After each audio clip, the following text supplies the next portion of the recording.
details on that as well. So these are the 6 stories that we have lined up for you in this edition, starting with our top story. Now, the celebration of India's victory in the Champions Trophy turned into violence and chaos on the night of 9th of March in Mahau, Madhya Pradesh. Now, after India's win in the Champions Trophy, a procession was taken out in front of Jama Masjid in that area, during which people from 2 communities came and clashed.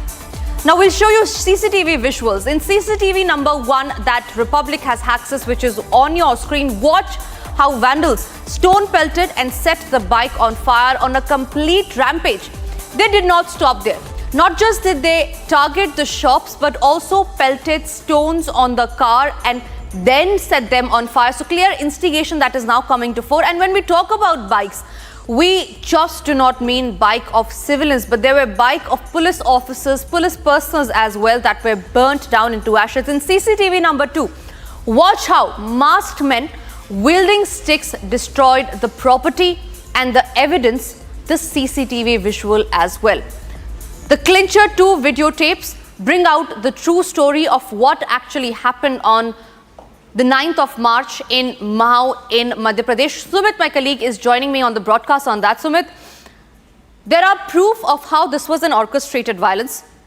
The police personnel also, in fact, found a mixture of red chili powder that was there in a bucket. Now, the CCTV videos is just nailing the truth.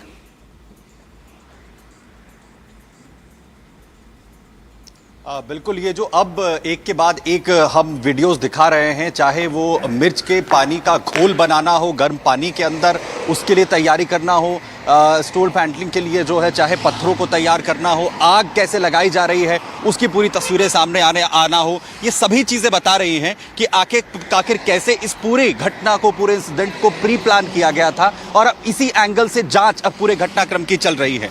अलग अलग videos जो सामने आ रहे हैं, एक के बाद एक वो ये खुलासा कर रहे हैं कि आखिर किस मंशा के तहत इस पूरी घटना को अंजाम दिया गया, इसके लिए कैसे पूरी तैयारी पहले से ही की गई थी और इसीलिए फिलहाल भले ही रविवार के बाद से 2 दिन अब बीत चुके हैं, लेकिन इसके बावजूद वो जो पुलिस प्रशासन है पूरे इलाके में वो इस वक्त मुस्तैद है।